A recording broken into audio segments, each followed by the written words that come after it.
Everybody had a good break. Look, got something to eat? Got something to drink? Or am I talking to myself? Am I talking in a void?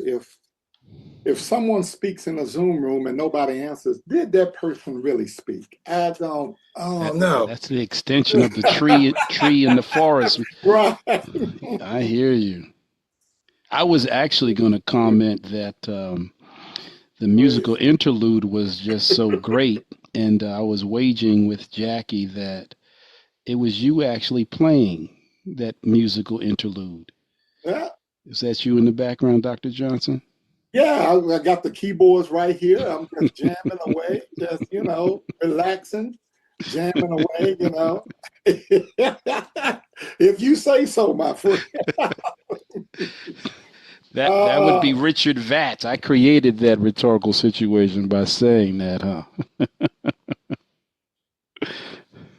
Well, we are now moving into our afternoon session. We have some wonderful panels lined up.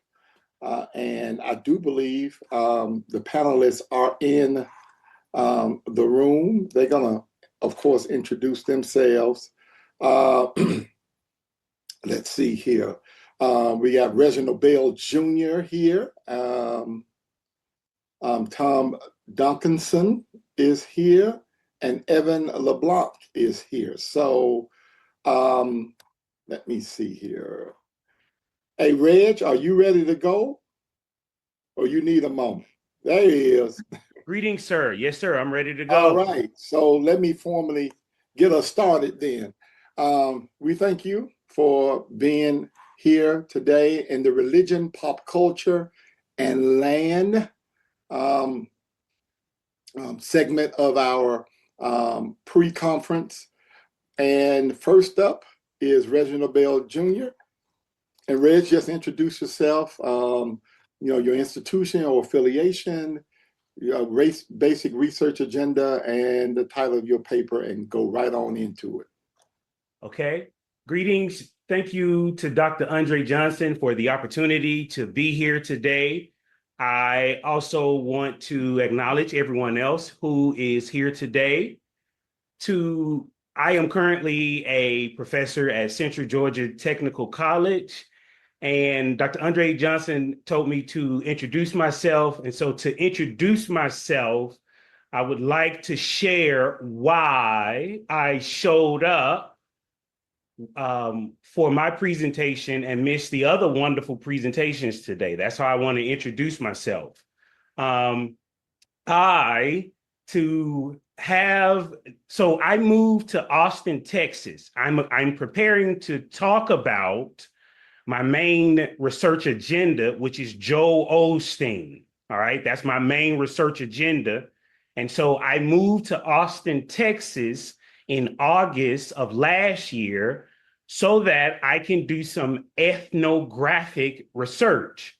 So I've been doing ethnographic research and working on my book. To do the ethnographic research and to have the flexibility that I believe I need to do the work that I believe that God has called me to do, I DoorDash. Okay, I DoorDash. I've been getting more done since I stopped being a full-time professor, and now I'm a virtual professor. I primarily work on my book and DoorDash.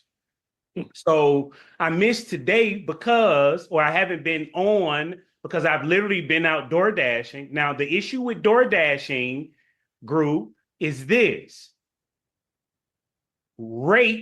All the rates in America have changed, all rates. And as I'm talking to you all as academicians, I want to highlight, the number of A's professors can give out is going to change. Okay. That refers to one of the rates that we will be over in the classroom. The number of A's, Harvard, Yale, they're all saying that too many A's have been given out. So the rate of A's, or the way students are programmed to do their work, is about to change. All right. And we see it changing before our eyes. What has also changed is the rate of pay. The rate of pay has changed. And what I mean by the rate of pay, I was saying to my best friend, who is also on here, Dr. Evan LeBlanc, soon to be Dr. Evan LeBlanc, he's here. But I was sharing with him what I'm being paid for door dashing now is what I was being paid to do one thing a year and a half ago, but I have to do two now. Are you all listening to me? Mm-hmm. Yes, So indeed. I have to DoorDash as much as I do to literally make ends meet. And I'm, doing twice the work. And it's just twice more work, but the rate has changed. So we all really need to focus on that. That is why so much. Yesterday, I was on the streets while I was DoorDashing. Yesterday, I talked to two young men who are bringing awareness to the fact that yesterday was the 6-year anniversary of the lynching of George Floyd. Okay, so I had an opportunity to talk to those guys on yesterday, and we talked about, they were just highlighting the number of people being. He said 8,000 people have been lynched since George Floyd. And they really noted that has to do with specifically what has been counted. That's what the count is. So don't miss that. That's what the count is. 8,000. All right. And he was also, one of the guys was highlighting yesterday that somebody, I think some guy in Chicago who was having a mental illness, which I don't doubt this person was having a mental illness because of what's going on right now. These are hectic times that are causing people to have mental breakdowns. All right. The cop shoots him. These are just interesting times. And one of the main voices that people hear is Joel Osteen. So to shift to my agenda, what I want to talk about today is something called I'll See You Later, Joel Osteen, Earthquake, and his critique of American Christianity. In an interview, Earthquake speaks about the importance of speaking truth to power as a comedian. Speaking truth to power is an integral aspect of the Black prophetic tradition, which provides an essential link between Earthquake and Cornel West. In this interview, as well as his recent Netflix specials, Earthquake speaks about the need for comedians to act as the third eye for society. Cornel West similarly speaks about how prophetic pragmatists, everybody say prophetic pragmatists, prophetic pragmatists, intellectuals, and politicians should inform the general public about the injustices that they see within the various systems of our society. Most importantly, Cornel West and Earthquake both understand the importance of being self-critical so that they are always learning and they remain aware of where they fall short. Whether you are a rhetorician or comedian, clarity of consciousness goes hand in hand with clarity of prophetic vision, which is why we can portray Earthquake as a prophetic pragmatist. This type of self-awareness, as well as clarity of vision, is especially important in light of everything that is going on in our world. This shows the need for prophetic pragmatism in contemporary times. The self-awareness and clarity of vision that Earthquake brings to his joke-telling business and Earthquake Legendary specials highlight an attempt to inform the American people about what is going on with the powerful people in this country. The reason that Earthquake speaks about being in the joke-telling business is because he is pointing people towards a consciousness of their own jobs and how they function in understandable times. This author believes one of the reasons he made joke-telling business is because of his famous quip after some of his most memorable jokes, which is, "These ain't jokes." In this way, Earthquake remains a third eye for the people and is firmly within the framework of prophetic pragmatism by encouraging a critical examination of social structures and injustices. Although Cornel West speaks more directly about oppression than Earthquake does, Earthquake still finds a way to make his audience think. And in addition to helping them to think, everybody say think, he also builds collective momentum towards action. Again, in addition to getting them to think, he's also building collective momentum towards action. This is a way of equipping everybody. So his quips is a way of equipping everybody or everyday people to think differently about the world and their role within society by challenging their preconceived notions of participation within said systems. In doing so, Earthquake is opening up possibilities for his audience to understand more about American Christianity and how it functions. For one example, in Earthquake Legendary, his first Netflix special, which is highly decorated with the stinging one-liner, "These ain't jokes," Earthquake pokes fun at how long Aretha Franklin's funeral was by noting that before that funeral service, he had never heard a preacher actually attempt to get through the whole Bible in one sitting.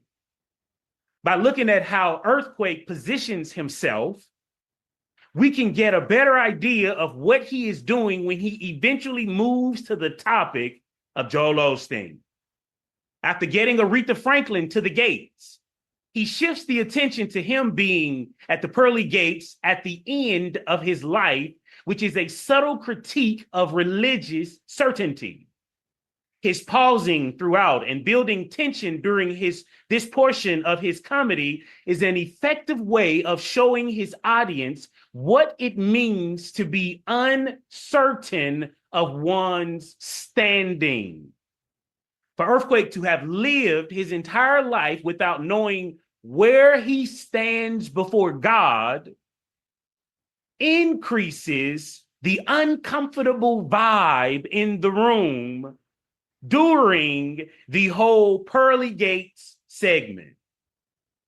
In an introspective way, he recognizes that he maybe should have played things differently and done more to make sure that he was in good standing, so to speak.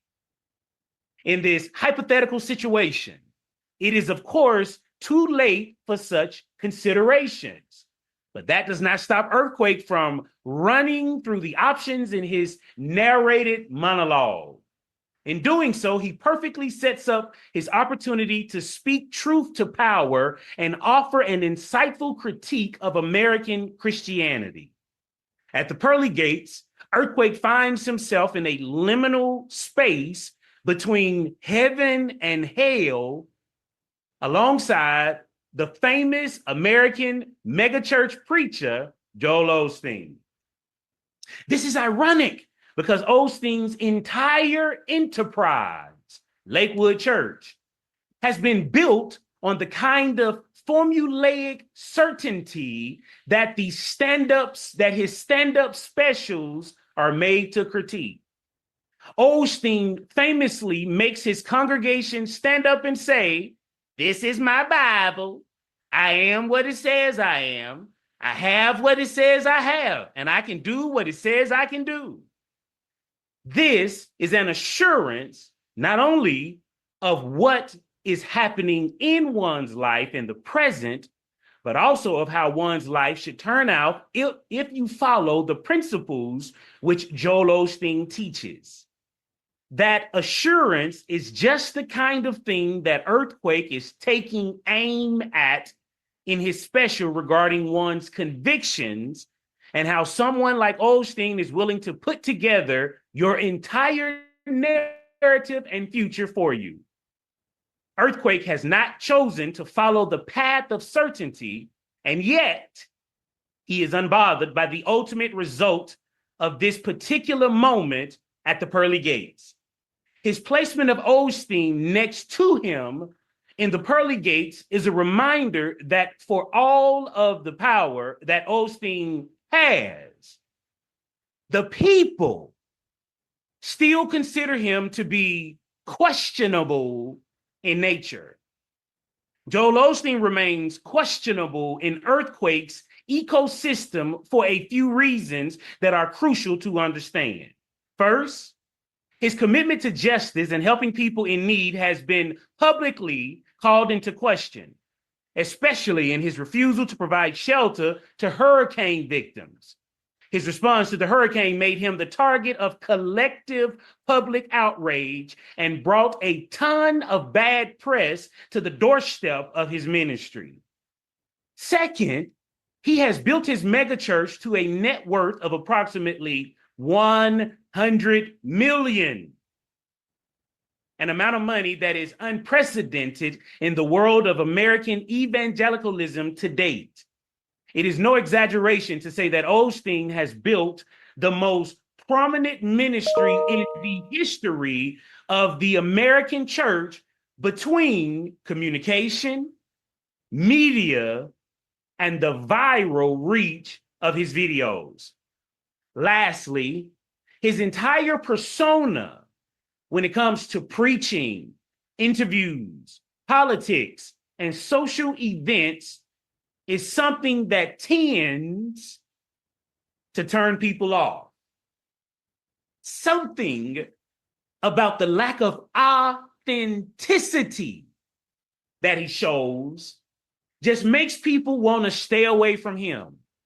He still remains a sought after speaker that engages a huge audience. Love him or hate him, his place in American popular culture is relatively cemented. It is this ambiguity or complexity, to use a more rhetorical term, that Earthquake is taking advantage of in his special. Is Osteen the well-meaning preacher that is willing to share his wealth and wants to make sure that his audience is as blessed and prosperous as possible? Or is he driven by the ambition that some are certain that it takes to be able to grasp a net worth of 100 million? As the final judgment is being cast, and Earthquake is worried that he will not make it, he receives the good news that he will be going up to heaven. He looks around at the pearly gate and sees that Osteen is still there, not having made it into heaven yet. He speaks truth to power, and before he goes, he turns to Osteen and says, "I'll see you later, Joel Osteen." For one moment, all of us as a collective are able to dismiss Osteen and his particular take on powerful American Christianity. We can all declare, as this paper does, that collective consciousness rises in response to real change, not an American Christian model that makes religion seem like the opiate of the masses. Thank you all very much. All right. All right. Next up, Evan, you are up. Good job. All right. So, one quick question before I get into this, Mhm. Dr. Johnson. Um, I was gonna see if it would be possible for me to share my screen at one Sure. point. Sure. Okay. Yeah, Yeah. because I won't do it right away, but it's just when it comes to the second part of my paper, which pertains to Bad Bunny, I kind of want to show you instead of tell you. Um, but okay, yeah. So I'll go ahead and start out now. So the name of my well, I'll introduce myself first. My name is Evan LeBlanc. I have a master's in Hebrew Bible. I am now at the University of Arizona studying for a master's in classics. So that is why I've been interested in the topic um, in my paper of talking about Homer, and I'm going to be relating Homer um, to Bad Bunny. So the full title of the paper is Decoloniality, the narrative of land acquisition between Homer and Bad Bunny. Um, so decoloniality, in case just to define our terms here, it's a bit of a mouthful, but decoloniality is the decentering of a Eurocentric way of looking at the world. Um, so it explores alternative perspectives, especially in what would be known as the global South, so Latin America, Africa, um, and across into Asia as well. Um, so that is what my paper is going to be exploring. So starting with Homer's Odyssey, I want to talk a little bit about Book 9 of the Odyssey introduces these characters called the Cyclops. Now, I don't know, there's going to be a movie coming out if anybody needs to refresh on the particular story of the Odyssey. But I don't know how familiar you guys are with the Odyssey. Um, but in book nine, we see the colonial mentality. Now, scholars have been careful to call this the proto-colonial mentality because of how early we are talking about, but we are still talking about Greece. Greece is in Europe, so it is Eurocentric at the end of the day. But this idea in book nine of the Odyssey is that Homer and his comrades come and they see a land that they think is ripe for civilizing. So what they mean by that is they see people who, in their minds, don't have any laws. They have no way of governing their land, their society, and stuff like that. And so they see what they are doing, not as a colonial intrusion, but as an opportunity for them to bring civilization to a new land. And since Odysseus is telling the story, this is the framework of which the Odyssey is written, where instead of looking at it as we might look at it, um, from a decolonial lens, where we're saying, okay, you're coming into a land that's not your own, you're arriving, you haven't been invited, you've stolen some food, you've stolen some land, you're planning to take over, you're planning to stay there for longer than a quick visit. And we look at those narratives and how those narratives have played out throughout world history. So the idea, the first thing that happens with Odysseus and his comrades is they come upon what they call a fertile, uninhabited land. And what that means is they see that with no work or effort, so they say no tilling, no working of the land yields abundant crops. And these abundant crops or natural resources are the thing that makes Odysseus and his men so interested in the land of the Cyclops. They see that they can have as much food, as much well clustered graped wine as they want. They can live there, they can eat, everything is provided for them, and they can, without worrying about um, their particular conscience, basically take over this land and claim it for themselves. And the idea that they can do that is because uh, we shouldn't miss the idea that Odysseus is the one narrating the story. So according to Odysseus, the people that they're dealing with, the Cyclops, are, these uncivilized, these people who have no laws and no customs and stuff like that. And so because they don't have this fine Greek courtroom, they're not able to access justice, according to what Odysseus is saying. Now, we know, and I'm not trying to get too political here, but we know in the U.S. that we have Supreme Court justices, right? So that means that we all get justice on all of the issues that we've been talking about lately, right? No, no, that is not what that means. It depends on who's telling the story, right? We've seen things that we never thought would get repealed in our lifetimes, repealed just in the last year and some change.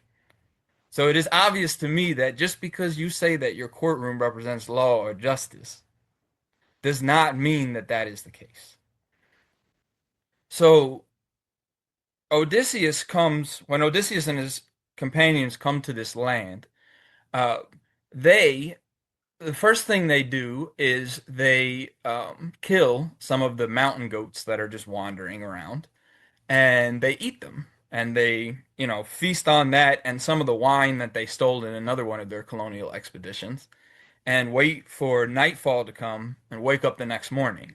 And the next morning, Odysseus says, I'm going to take a few of my best men, and we're going to go into the caves where these shepherds live, and we're going to see what kind of men they are, whether or not they fear the gods, and whether or not they have any laws or anything like that.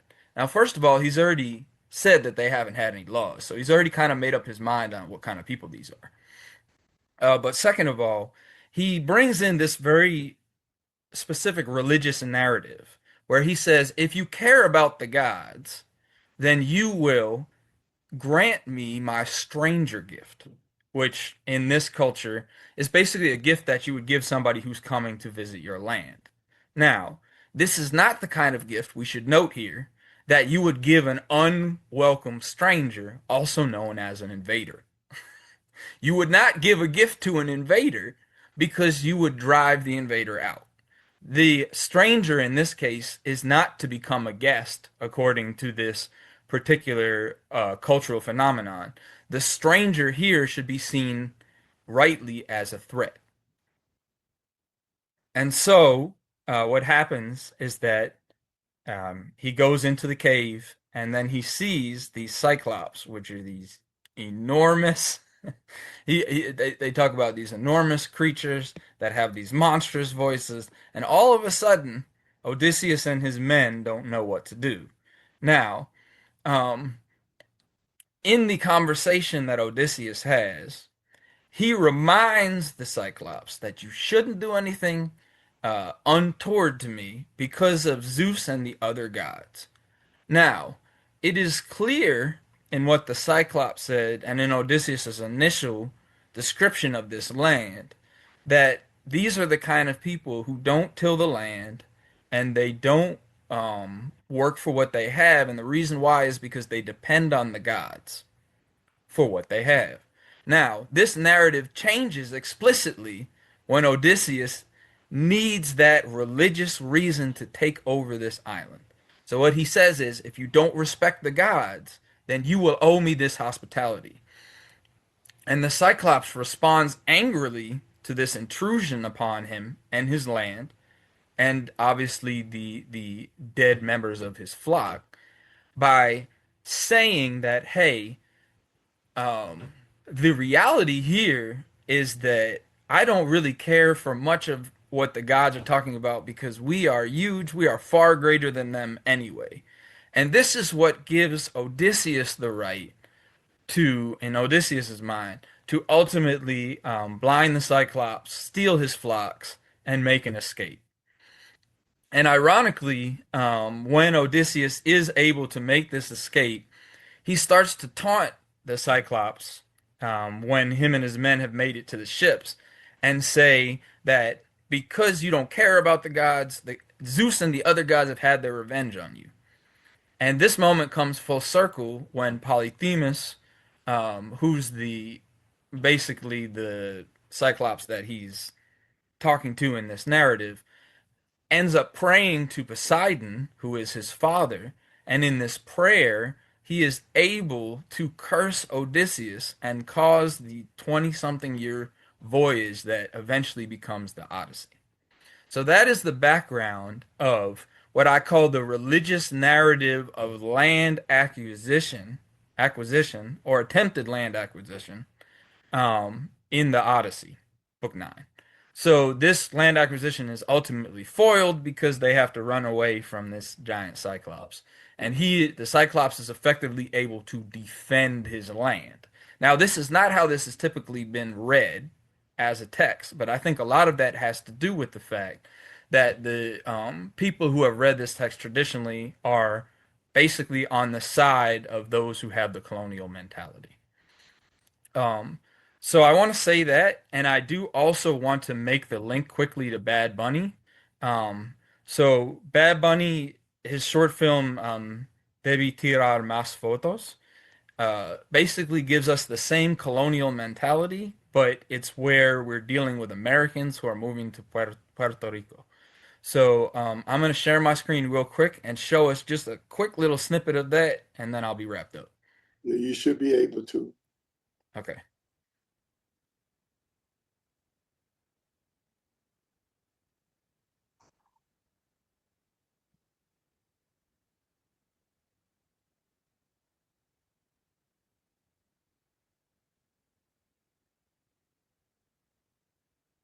Alrighty, here we go. Everybody, let me know if you can hear this.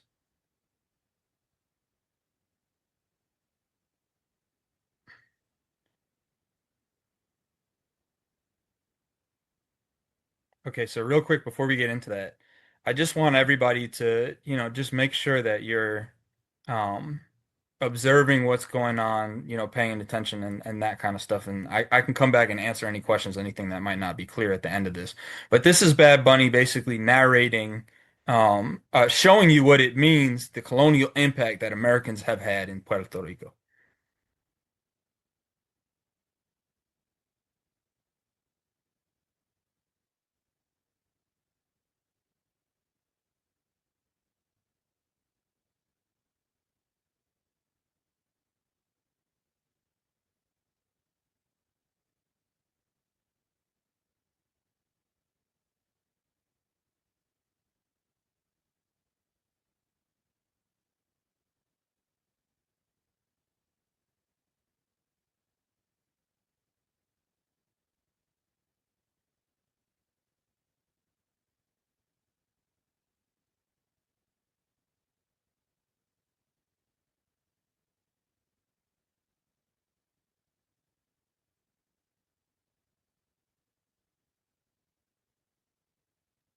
I don't know if others can't hear, but I can't hear anything. Oh, I'm going to say.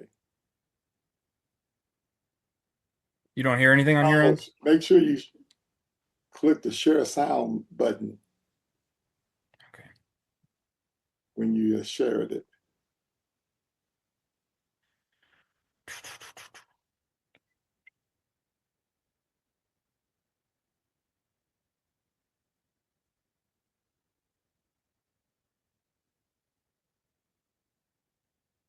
Yeah. Yeah, he's working on it now. Yeah, All right. everybody. Sorry about that. Yeah. We'll do this one more time, otherwise I'll have to do it. Hey, You can hear that? We can hear it. it's frozen a little bit though, but keep playing. Knock it off. Hey, Evan, here's an alternative because it's also freezing. Here's something to consider. If you got that link, you could copy and paste the link in the chat, and we see that you had it marked on like 3 minutes and some. So if you tell us to watch from minute 3 to maybe 4, let us know. We could just watch it on our end because for some reason it's freezing on yours. Okay. Yeah. Let me do that. So I'm gonna stop sharing for a sec.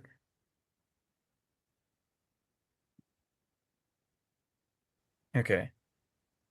I'm gonna do what Reg just suggested. I'm gonna put the link in the chat. Um, and we're starting on 3 minute. I'm sorry very much about this. Uh,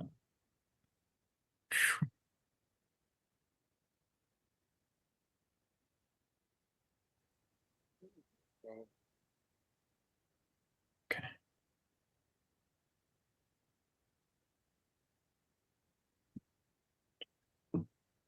while Evan is putting the link in there, I vote we make professors no longer have to apologize for technical errors a thing, because we just have no control over that kind of stuff.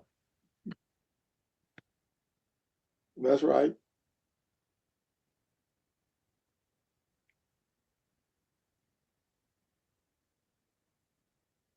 Okay, yeah, so I just put the link down there for everybody. If you can watch from 3 minutes until about 4:30, and then we can come back and discuss or if you have any questions. Yep. Okay. All right. Thank you for that. And next up is Tom. Are you here with us? I see you are in the room. There you go. Can you hear me? There you go. All right. There you go. See me. All right. Thank you. Good. I look forward to having some Bad Bunny in my life again. Don't have enough of that. So my name's Tom Duncanson, and I am on the mature end of things in this profession. I did 43 years of teaching and went through all the ranks at a little private school here in Central Illinois called Millikan University. In 2020, I quit and founded something, not retired, quit, something called the Green Citizen Diplomacy Project. And what that is a project of research and public information about global climate change politics. And one of the central tasks of my work is to go to the annual UN climate change meetings. Not so often the famous ones you see in the fall, because we citizens don't have good access to being in the room with the diplomats. But I go each year to the ones in Bonn, Germany, where we can be in the room, and I get to take detailed notes and then go home and write papers on this thing and talk to the public about what's going on. So anyway, I'm doing this is sort of based on the previous COP, the big meeting that was held in Berlin in November, and but it gets way off into a lot of different ideas. I've attended 10 United Nations Framework Convention on Climate Change meetings since 2017. And representatives for indigenous peoples have always made their presence felt at these meetings. I remember at the first conference of the parties I ever attended, Conference 23 in Bonn in 2017, I spoke at an official side event conducted by the Green Economics Institute, and it was not lost on me, very different from my academic audiences over the years, that President was a top energy advisor to President Putin, but also a member of the Swedish Parliament, a woman proudly bearing the mantle of a Sami from near the Arctic Circle, an indigenous person representing the possibility of indigenous people from all over.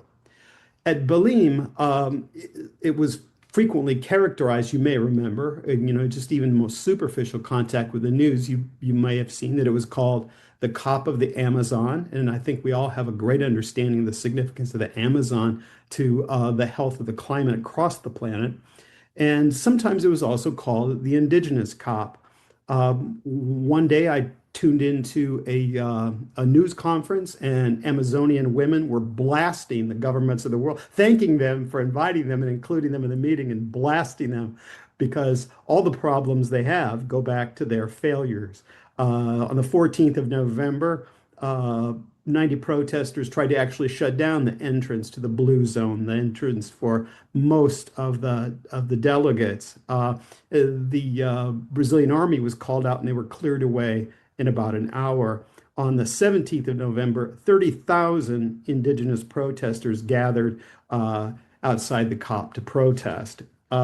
So this is a very significant thing that has occurred in our reality. And in some regards, it seems a tiny matter in the whole terms of climate politics, but on the other hand, one that deserves a great deal of our consideration. And by the way, I think it has everything to do with a conference like this one. You'll hear it as you go, I think, as you think along with some of the things I'm going to say.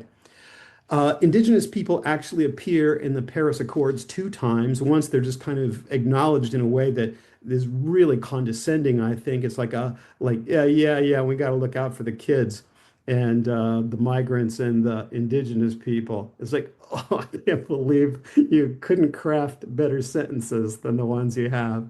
But then more significantly, later in the Paris Agreement, in Article 7, it states that one of the things that they always want to build the climate agreement on is the best available science. And as appropriate, traditional knowledge, knowledge of indigenous peoples, and local knowledge systems with a view of integrating adaptation into relevant socioeconomic and environmental policies and actions.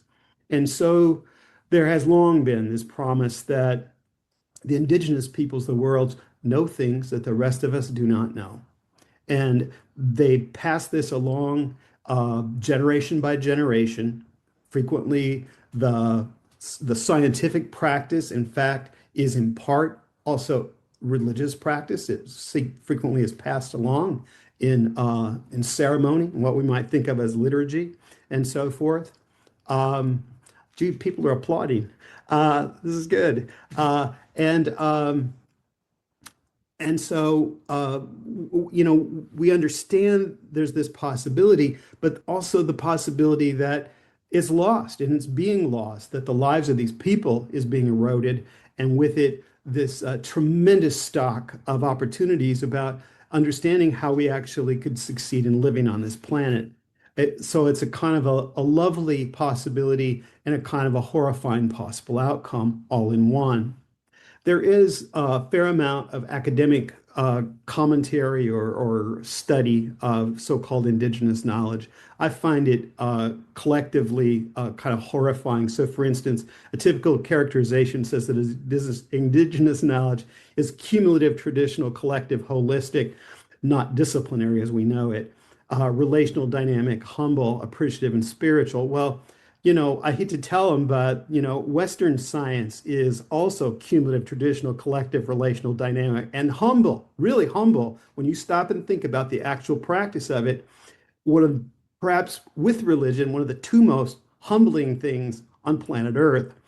It's politics and business and, commerce where the arrogance reigns, but not in science.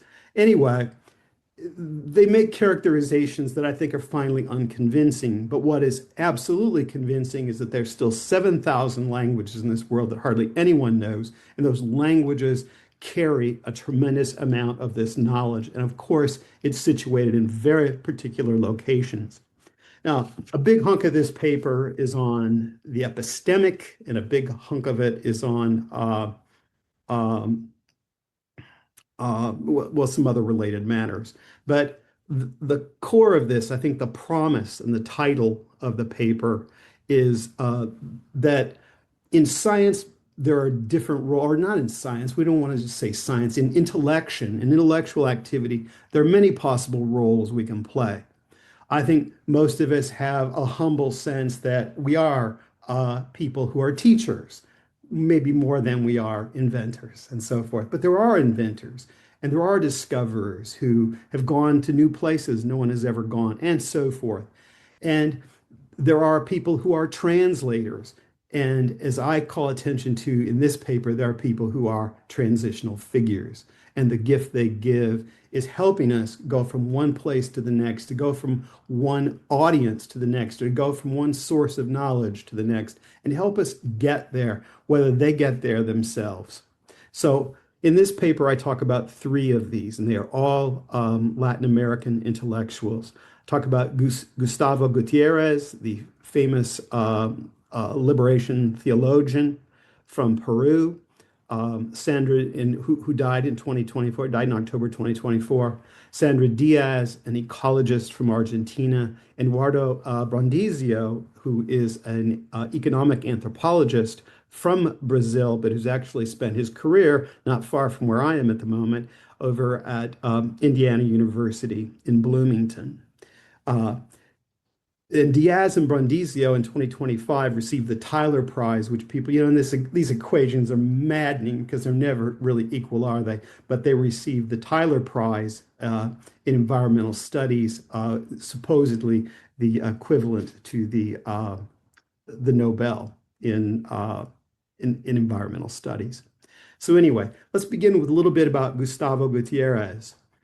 Um, in one grotesquely reductive phrase, let's skip that. He was born on the 22nd of and the 8th of June in 1928, was raised in some of the poorer barrios of Lima, Peru, in a mixed Hispanic Quechuan family, which is in that society an inferior status in a very racist society. His early life can probably be best understood as lower middle class, something more grim than that, probably to reflect his times and place.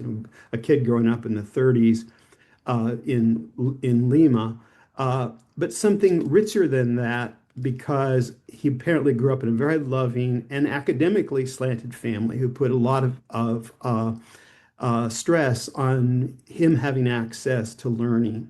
And most of his childhood he was spent recovering from osteomyelitis. And so that definitely altered the course of his life. He studied pre-medicine at the National University of San Marcos, hoping to become a psychiatrist. That's certainly a bougie ambition, isn't it? But because of the religious contact he was having through a Catholic youth group at the university called Catholic Action, he decided to enter the Catholic priesthood. Because he was an outstanding student among outstanding students, he was plucked out of Peru and sent to Europe, and so had 10 years of study in some of the most impressive theological faculties in Europe. He studied at Louvain and Lyon and at the Pontifical Gregorian University in Rome, finally.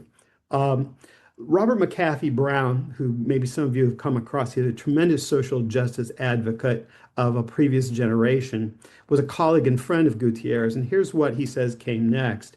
The next stage in Gustav's education consisted of unlearning much of his hard-won education, rereading the history of his own continent, rereading the Bible, rereading theology, only discovering that rereading meant a remaking of the situation of the poor and the oppressed and a refashioning of the theological tools he was continually honing to use more directly in his situation.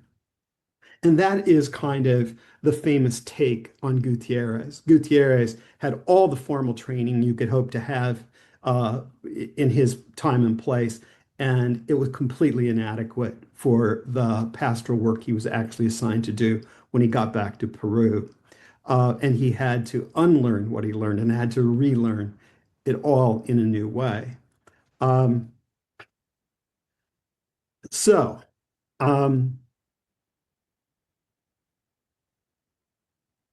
I find, as I read Gutierrez, that by far the most powerful part of his work is not the hermeneutic stuff, not the dialogics that he can run you this way and that through competing terms, but um, but what he writes about the poor, Gutierrez, I think, is always at his best.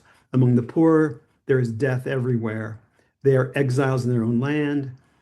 So the promise of the world of God's gift can mean nothing to them, compelled by the absence of the possibility of social change to live as strangers in their own land. And those are his words from We Drink from Our Own Wells. Um, he frequently called the poor the humiliated race.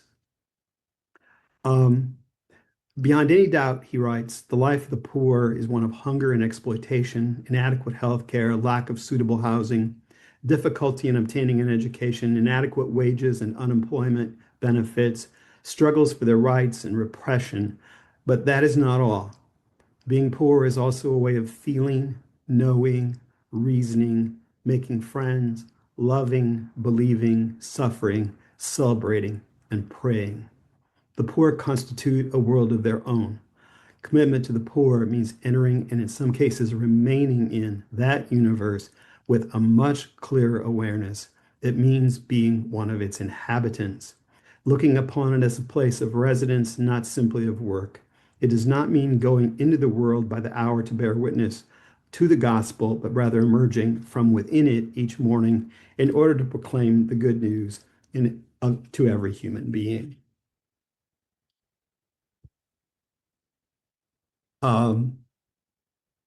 He tells one interlocutor, correcting an interlocutor, contact with my people has shown me that they are a people at once Christian and oppressed.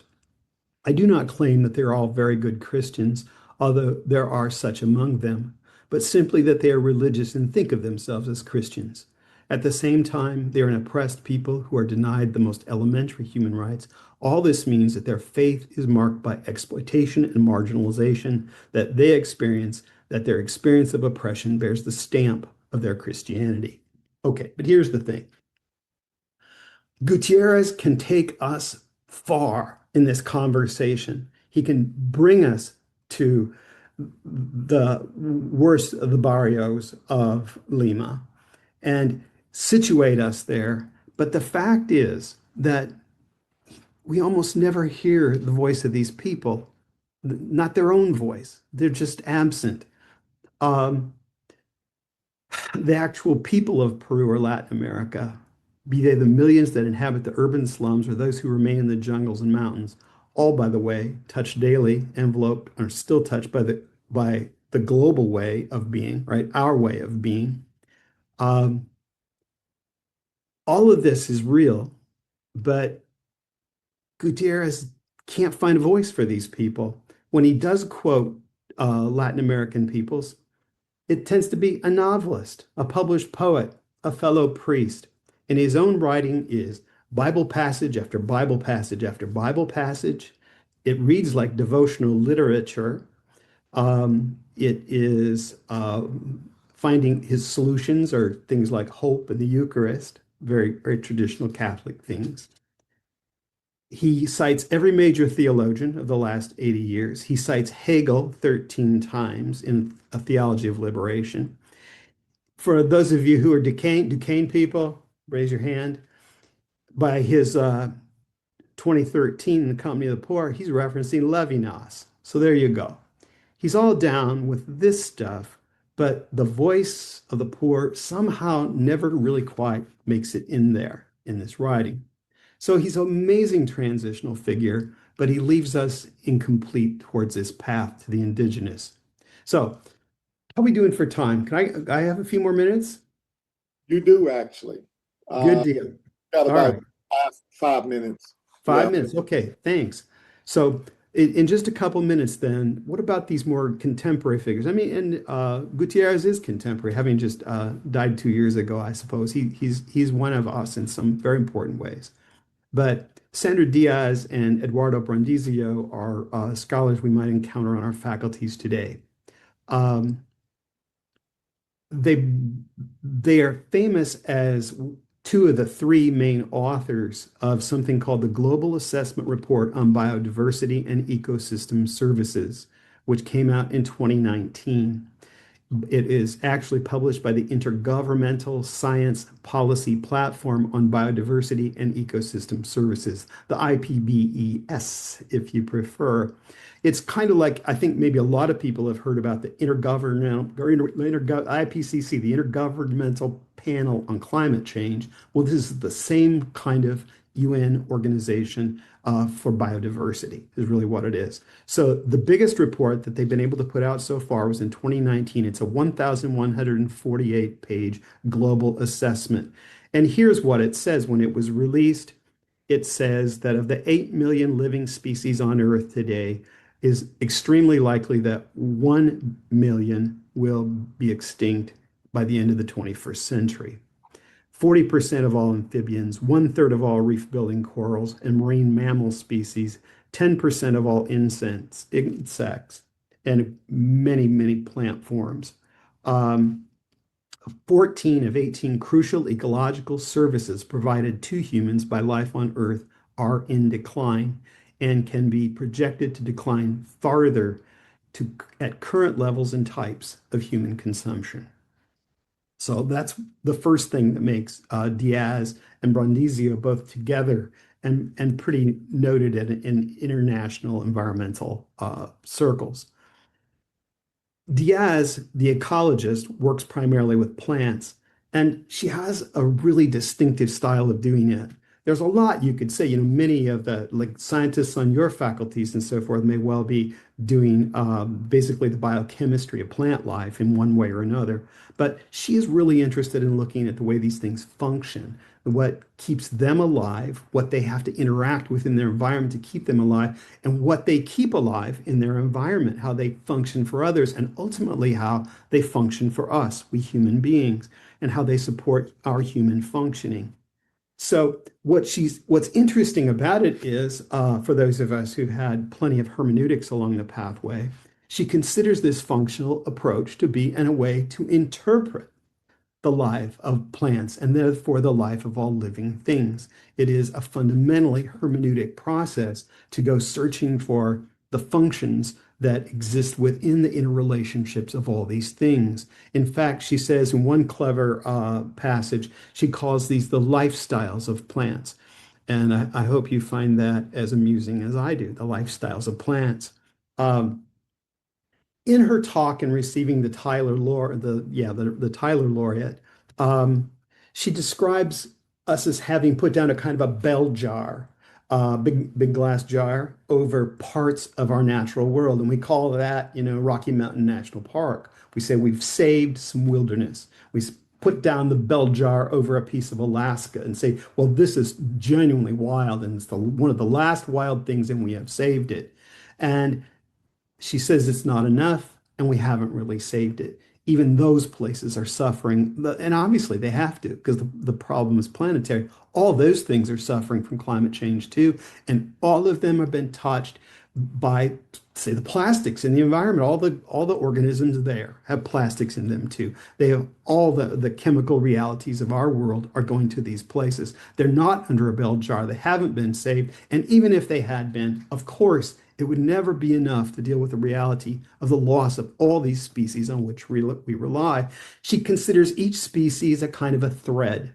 And what we're doing is we're just pulling out one thread at a time, thread after thread after thread, hoping that somehow the whole fabric holds together, that sustains us in our economic lives, in our social life, even in the bare necessity of life at all in any form.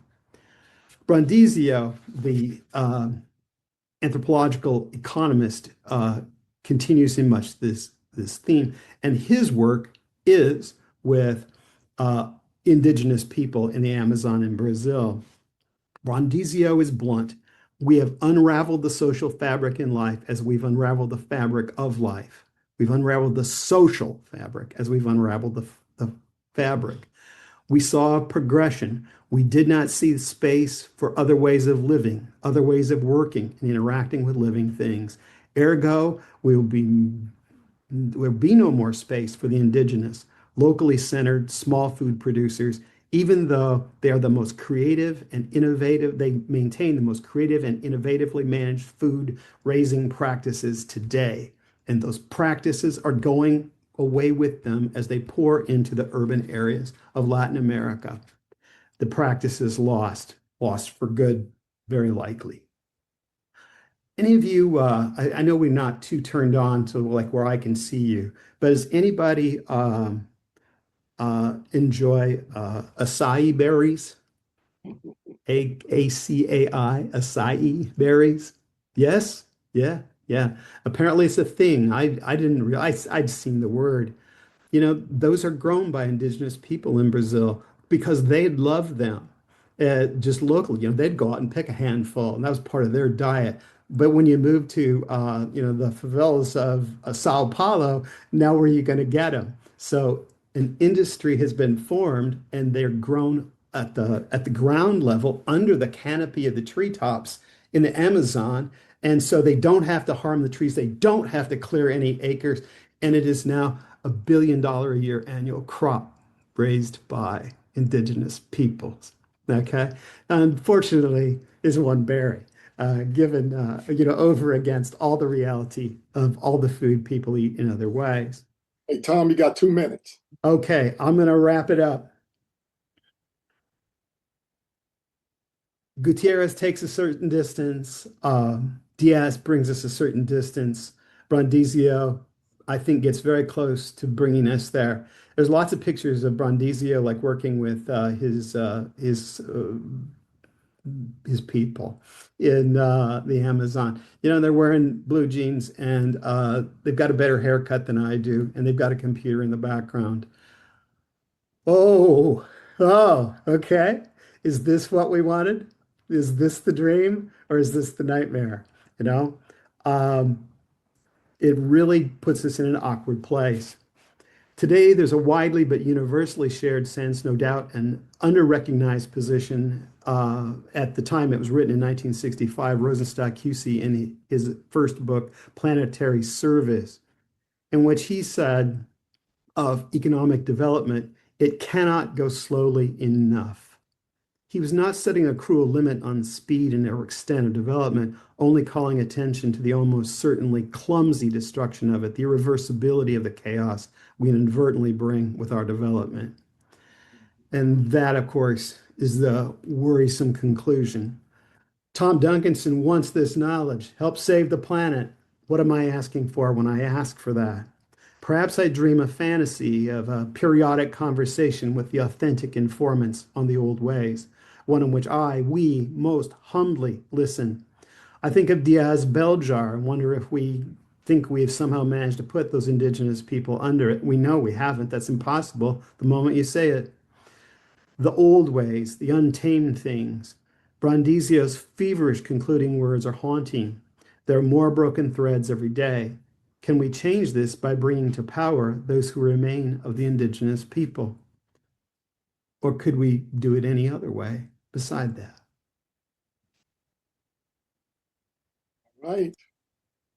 Let's give it up for our 3 panelists. We have time, roughly about 15, 14 minutes of Q&A. All right. Just do a wide shot here so we can see all the love that's being shared. All right, questions, comments.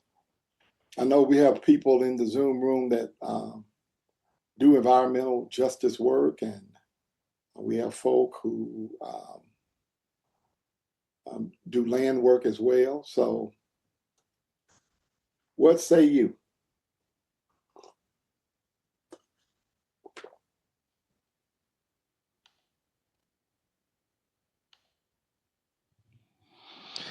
I have a overall comment and a question in particular for Dr. Bell.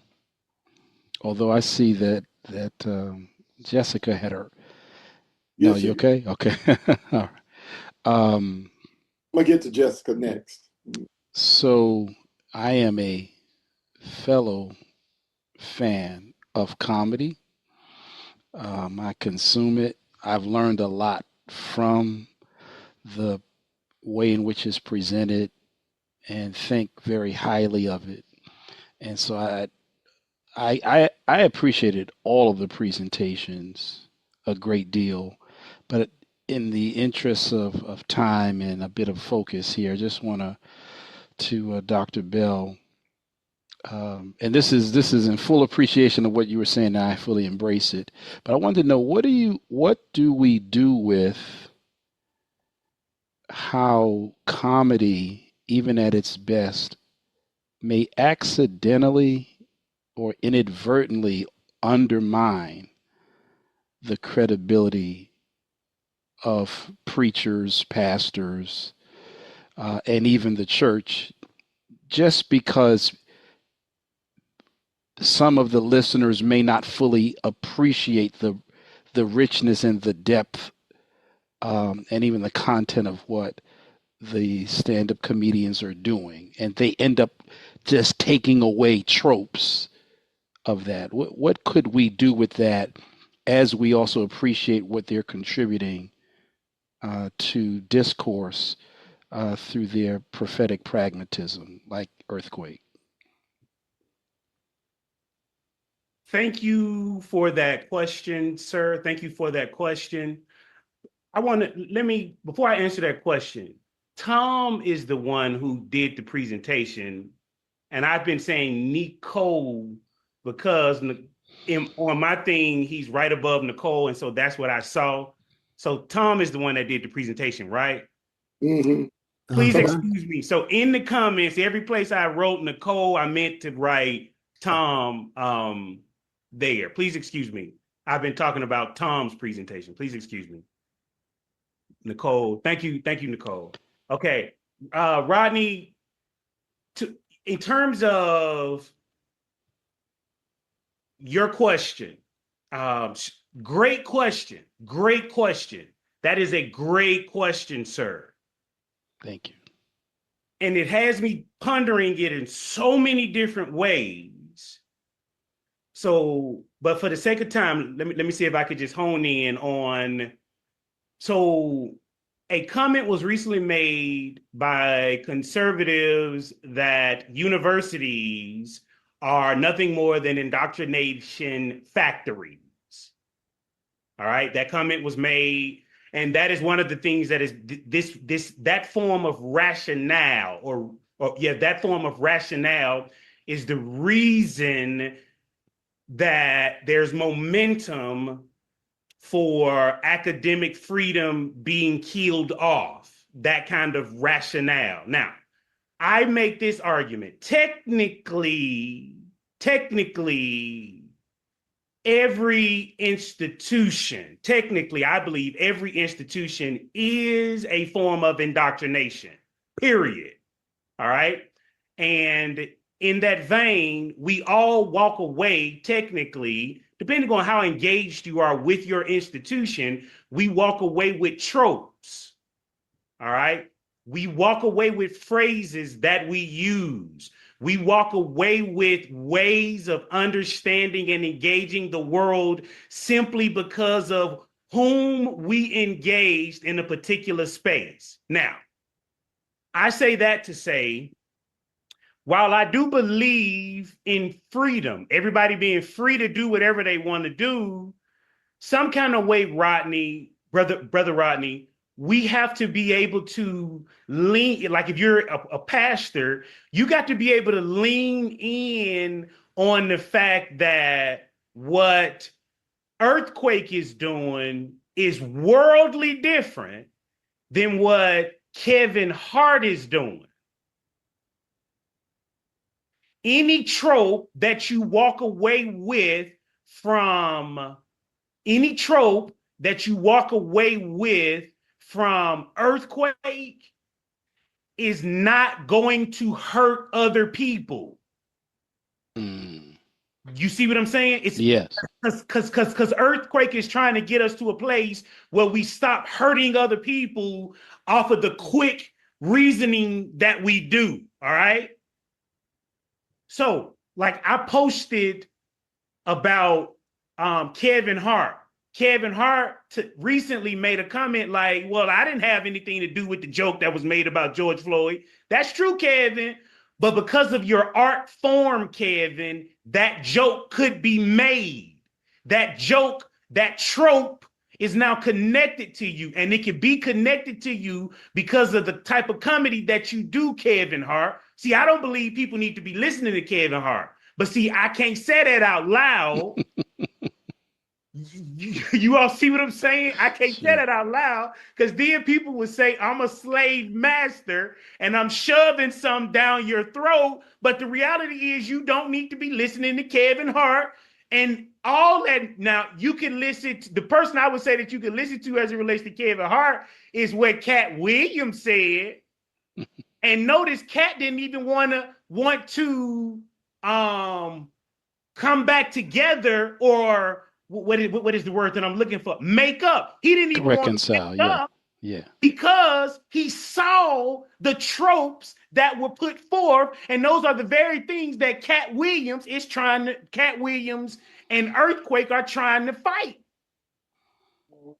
That's fair. So some kind of way, Rodney, brother Rodney, you got to live in that tension of you got to let people listen to Kevin Hart because Kevin is everywhere. That's why he's the most successful. He's everywhere, but your audience has to be able to understand the difference between what Earthquake is doing versus what Kevin is doing. I appreciate that. I appreciate that. Thank you for that. Jessica, go ahead. Thank you. I wanted to comment a little bit on all of them, but I heard you 13 and a half minutes ago saying we only had 15 minutes for Q&A. So I will try to be quiet.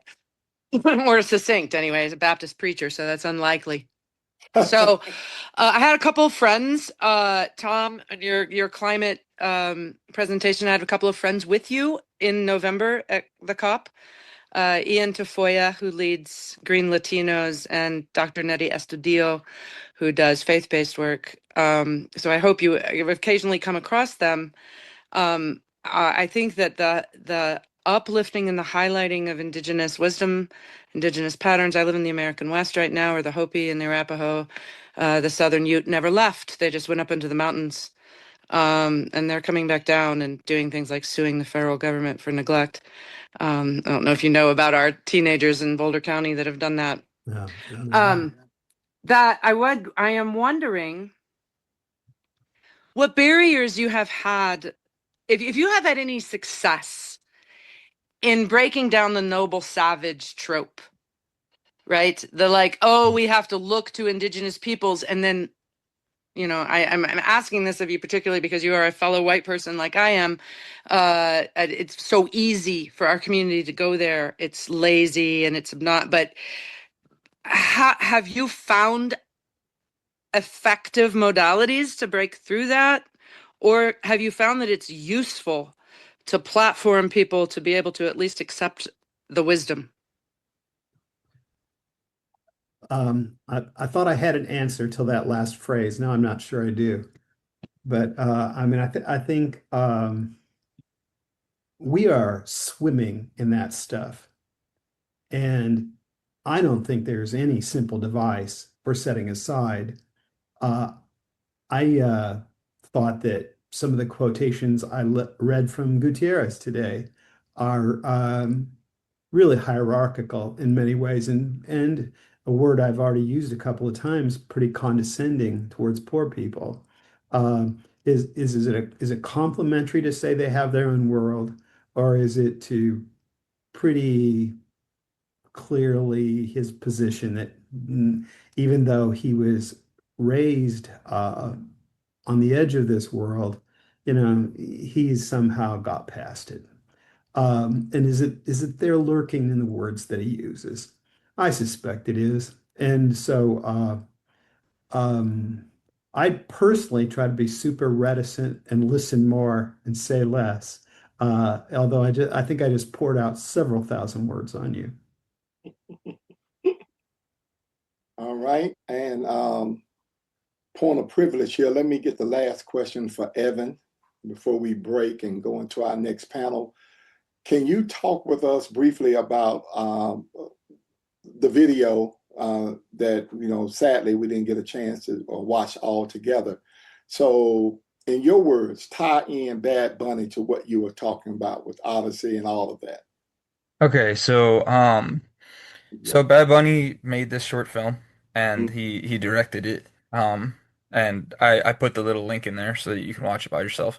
But the guy who stars in it is Jacobo Morales. He's a famous film director from Puerto Rico, and it's him walking through his neighborhood. Except that the only people that he sees are, you know, white Americans that are playing loud rock music and country and stuff like that. And then he goes to a cafe that he used to know the owner, but it's under new ownership. And he tries to pay in cash, and they don't take cash. They do card only. He tells them that he wants so they have this thing in Puerto Rico called Papa cheese. Mm-hmm. And Papa cheese there's a story to it. It's this cheese that Pope John Paul really liked when he went to visit. And so it's like a point of pride. But he doesn't know because the person behind the desk, you know, is a white lady from America. So he doesn't know how to express this. he doesn't know is his closest to, do you want American cheese? What's American cheese? Like, what do you mean, do I want American cheese or not in America? So it's all of this confusion that lets him know that, he doesn't recognize the neighborhood that he's in anymore. And so it's kind of using gentrification, and it ties into the idea of religion as well, because this has come with a lot of white evangelical churches that have sloppily, now I don't know, maybe we have some fans of Hillsong in here, but I'm not a fan. So it's like they sloppily translated these songs like Hillsong into Spanish, and then they call that, like, well, that's unique Spanish language worship, but it's not. And so it's this uncomfortability of being on this island that mixes obviously indigenous religions with a Catholic tradition, and trying to, come alongside the gentrification, which is a colonial enterprise, with this specifically, like, white Christian nationalist form of religion. So that's as quick as I could put it. There's a lot there, but you guys can watch the Yeah, film on your own time. It's a great film. Yeah. I like the one part where the cook told the lady, I know what he's talking about, and he was just so really Right. at that moment. Yeah, and so yeah, that's why I wanted you to kind of go through it and explain it, and it speaks to, again, this whole notion of memory now, land, how we talk about stuff, how do we even, I mean, and we got to go, we got to get to the break, but how do we even dream? How do we even, how can we dream if we don't know, if we don't remember or can remember our histories and the legacies and all of that? So thank y'all so much. Show some love again to the third panel of the day. All right. Thank you so much. And we will come back in about roughly 15 minutes for our final panel in the virtual conference. And so I will see you then.